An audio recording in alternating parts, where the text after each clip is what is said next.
Hello friends. तो आज हम पढ़ेंगे मेंटल हेल्थ एक्ट के बारे में। ये एग्ज़ाम में आने वाला मोस्ट इम्पॉर्टेंट क्वेश्चन है जो कि एग्ज़ाम में पूछा ही पूछा जाता है। जो स्टूडेंट्स नर्सिंग कर रहे हैं उनके लिए बहुत इम्पॉर्टेंट क्वेश्चन है एग्ज़ाम के पर्पज़ से। क्या होता है, बहुत सारे स्टूडेंट्स हैं जो इसमें कंफ्यूज रहते हैं इस एक्ट में जो चैप्टर मेंशन है उनको लेकर, और कहीं ना कहीं वो क्वेश्चन को ब्रेक कर देते हैं लिखने में। क्या होता है इसमें जो है 16 चैप्टर्स दिए हुए हैं, बट उन्हें ये नहीं पता है कि वो 16 चैप्टर्स बाद में मेंशन करने हैं। वो मेंटल हेल्थ एक्ट केयर के चैप्टर हैं 16। जब वो पूछे आप तब मेंशन कर सकते हैं, बट ऐसा नहीं है कि वो गलत हो गया, बट उससे ये कहते हैं ना स्टेप टू स्टेप फॉलो करना। एक स्टेप होता है लिखने का, तो अगर उस तरीके से लिखेंगे तो ज़्यादा इफेक्टिव रहेगा। तो सबसे पहले हम क्या करेंगे, मेंटल हेल्थ एक्ट के बारे में लिखेंगे। देन क्या करेंगे, हम 10 चैप्टर है इसमें, पहले 10 चैप्टर को मेंशन करेंगे।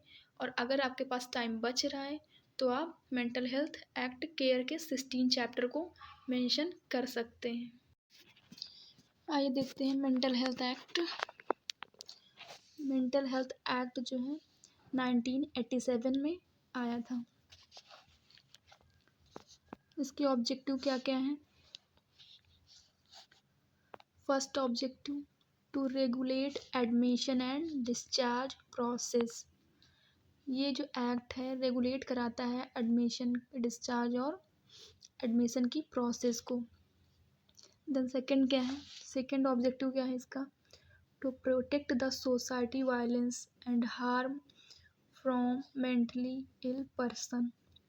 इस एक्ट के थ्रू हम क्या करते हैं, जो मेंटली इल पर्सन होता है उसको सोसाइटी के वायलेंस से उसको हम बचाते हैं, सेव करते हैं।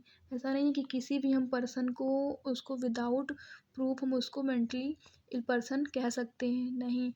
जब तक आपके पास प्रूफ नहीं रहेगा कि उसने कोई भी वायलेंस किया है, फिर कोई भी हार्म किया है, उसके लिए प्रूफ होना चाहिए, तभी उसको हम मेंटली इल पर्सन में कंसीडर करते हैं इस एक्ट के थ्रू। नेक्स्ट क्या है, to prevent detention of citizen in mental hospital.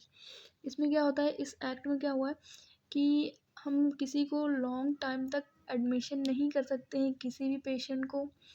उसको हम बताएंगे कि कितने टाइम के लिए होता है, कितने टाइम के लिए एडमिशन चलेगा आपका, कितने टाइम का आपका ट्रीटमेंट होगा, जो भी उसका ट्रीटमेंट का पीरियड होगा वो हम बताएंगे। ऐसा नहीं करना है कि आप हॉस्पिटल में एडमिट करवा दिए या फिर लॉन्ग टाइम तक चलेगा तो उसका चार्ज भी बढ़ता जाएगा। इस चीज़ से प्रिवेंट कराता है। नेक्स्ट क्या है, to protect property of mentally ill individual. ये बहुत ही अच्छा पॉइंट है। देखिए, जो मेंटली इल इंडिविजुअल होते हैं, अगर वो मेंटली डिस्टर्ब हैं तो क्या होता है, उनकी जो प्रॉपर्टी है, उनके जो रिलेटिव्स होते हैं, तो फिर वो कोशिश करते हैं कि नहीं किसी को मिल भी जाए, जो भी उसमें आए, नहीं नहीं ये मेरी है, इसमें मेरा ही हक है, वो अपना हक जताने लगते हैं। तो अकॉर्डिंग टू गवर्नमेंट ने क्या बहुत ही अच्छा रूल निकाला है ये, कि अगर मेंटली इल पर्सन है तो उस प्रॉपर्टी को कोई भी हड़प नहीं सकता है, उसको गवर्नमेंट प्रोटेक्ट करती है। फिर नेक्स्ट क्या है, टू रेगुलेट मेंटेनेंस चार्जेस। जो भी चार्जेस हैं उनको मेंटेन करती है मेंटल हेल्थ एक्ट के through. Next, to establish authorities. Authorities को इस्टेब्लिश करवाता है, किस लेवल पे, सेंट्रल और स्टेट लेवल पे। फिर नेक्स्ट हमारा पॉइंट क्या है, to provide legal aid to mentally ill person. जो भी मेंटली इल पर्सन होता है उसको हम लीगल चीज़ें जो होती हैं उसको बताते हैं, उसकी हक की जो भी लीगल चीज़ें हैं उस पर्सन को फैसिलिटी प्रोवाइड कराई जाती है इस एक्ट के थ्रू। फिर नेक्स्ट क्या है, टू रेगुलेट गवर्नमेंट पावर। जो भी गवर्नमेंट पावर है उसको रेगुलेट कराता है ये एक्ट। तो कितने पॉइंट्स हो गए हमारे, 8 पॉइंट्स हो गए ऑब्जेक्टिव के। इसमें क्या होता है, आपको हेडिंग से याद कर लेनी है, और इसके अंडर में एग्ज़ाम में जब भी आए थोड़ा थोड़ा करके आप एग्ज़ाम में इसके अंडर में लिख सकते हैं। आपको ये लर्न करने की टेक्निक क्या है, बहुत ईजी है। इसमें याद रखिए, फर्स्टली एडमिशन, फिर सोसाइटी वायलेंस, फिर डिटेंशन, प्रॉपर्टी, फिर चार्जेस, फिर authority, next legal aid, government power. Then एक एक सेंटेंस से अगर आपको ऐसे याद रहेगा तो आपको हेडिंग्स लर्न करने में प्रॉब्लम नहीं होगी, जल्दी कवर कर लेंगे आप।